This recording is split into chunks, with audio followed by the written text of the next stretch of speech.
chuck discs. You can kind of place a rocket to hit him as he's throwing it, and, like, you know, have zoning trades come out in your favor.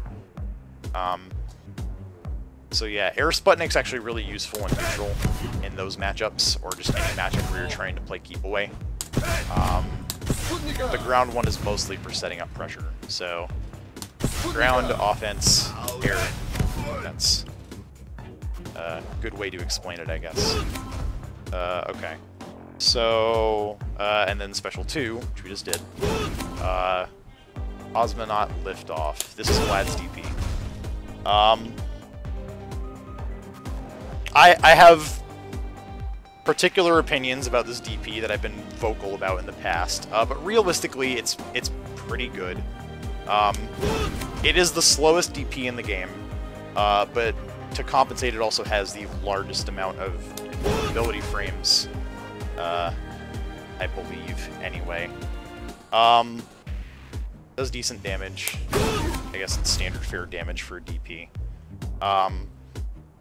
The problem with this DP is that the invulnerability frames don't completely cover the startup of the move. So it is very frequent that this DP will trade with certain really strong jump-ins, or if you just mistime it on the anti-air.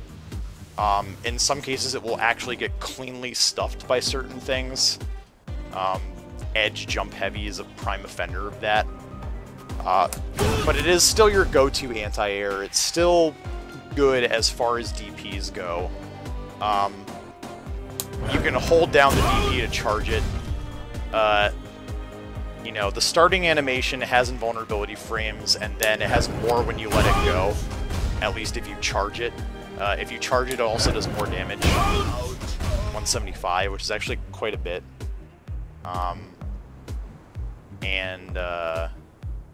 Yeah, so, despite the fact that it has, like, kind of weird startup and vulnerability reactions, the fact that it can be stuffed as much as it can and trade a lot, it does actually have the shortest cooldown of any DP in the game, I believe. It's only a 4-second cooldown or something like that, whereas most other DPs have like 6, I think. So a lot of people can actually get thrown off by the fact that his DP is up so frequently because it's the shortest cooldown of all the DPs. So that is one, like, notably good thing about it. So at the very least, you don't usually have to be too long without a tool to get out of pressure if you really need it. And even though the DP is slow and can usually be easily safe jumped, and like some characters can just pressure through it and not care, you can still kinetic advance out of it, and Vlad in particular gets to do a lot of stuff off of that, even on block. So, yeah, we'll get into that later. So let's see. Special 3, Clobbering Rush. This move is pretty good. It has deceptively fast startup. Advancing move, 4 hits, causes a knockdown, does good damage. This is actually not a bad move to throw out just in neutral, just because it's so deceptively fast. And obviously it gives you the precious knockdown that Vlad really needs to get his game going. So yeah, it's a really good move. You can combo into it from lights, as you saw previously. It is pretty much your primary combo ender, like, all the time. Again, because it gives you the knockdown and all that good stuff. So yeah, mostly a combo tool to finish your combos off, but not that bad in neutral, especially against characters who get really messed up when you knock them down. So, yeah. It is, however, punishable slightly.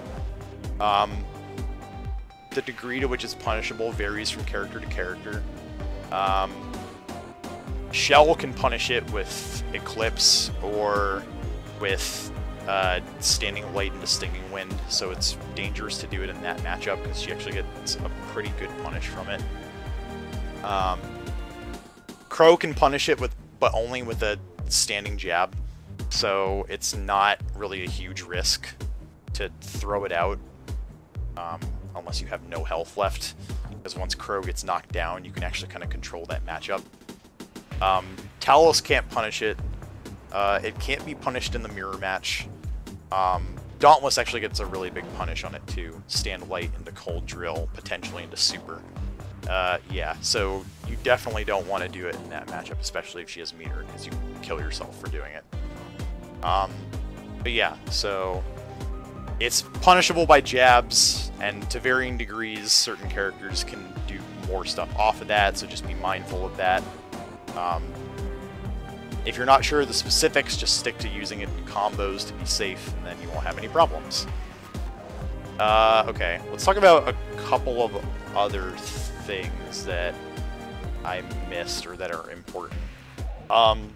So Vlad actually has a target combo. Forgot about that. It's medium heavy. A lot of characters have this. Pops them up, sets up a juggle. Like, you know, I can hit them with a missile there.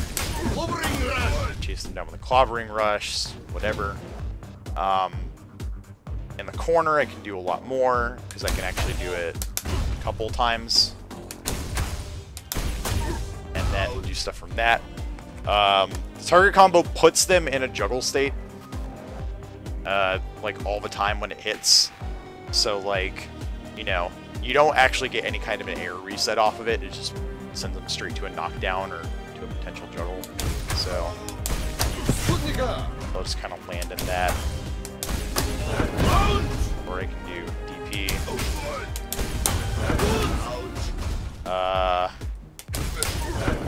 You can actually do a fully charged DP, or at least a level 2 charge DP in certain situations off of it.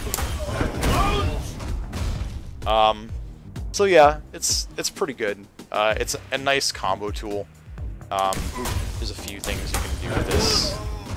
But yeah, just figured I'd at least mention that, because it's a good, like, easy go-to for certain combos if you want to do stuff in the corner, especially. So yeah.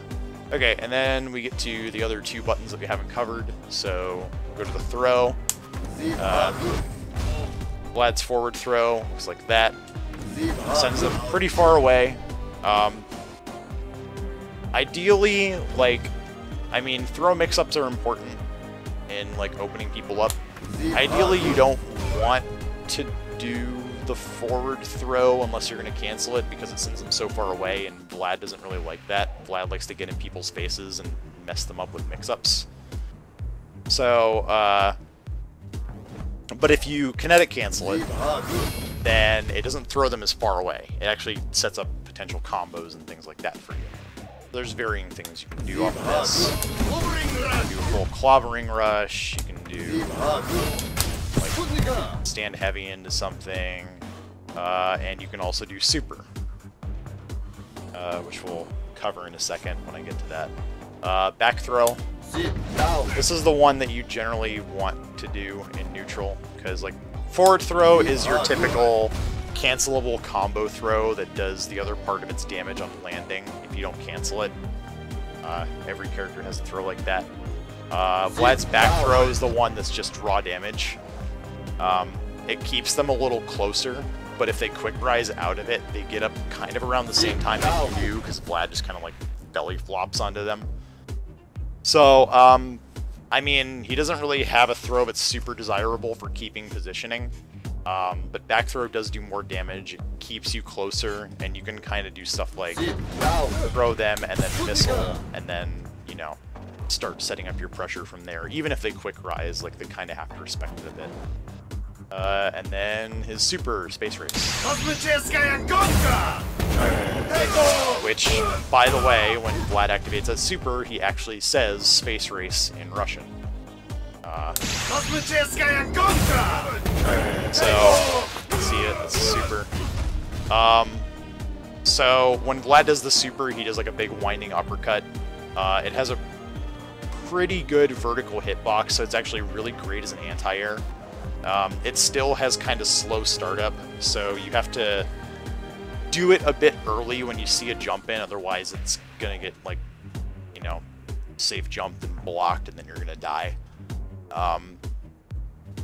But it is a good anti-air, it does good damage. Well, it does decent damage for a super anyway. And it sets up a juggle afterwards. There's a few different things you can do with that. I mean, that's just one example of something that you can do. So yeah, you have a limited juggle after the super. Means you get quite a good amount of damage whenever you land it. It's a pretty good super, has a decent amount of invulnerability. Not the best startup, but still really good anti-air. You get stuff after it. So yeah, it's a pretty good super in a lot of different situations. One of the general situations which you can use this is, you know, there's weird stuff like, I don't use this a whole lot, but theoretically you have the option. Yeah, you can fire a missile, and if they jump over it, you can cancel the super and anti-air them. They try to jump after you. You can mess them up that way to, you know, prevent their approach. In general, the way this gets used is if you do confirm the clobbering rush. You cancel the hit before the last hit of the super, and you get the confirm into it, and you get to do stuff after it, and cool stuff like that. So that pretty much covers all the best ways to use the super as far as I'm aware. Okay, let me check the chat again, see if anyone's got questions. How's it going, Rutan? Glad to see that you could join us for this.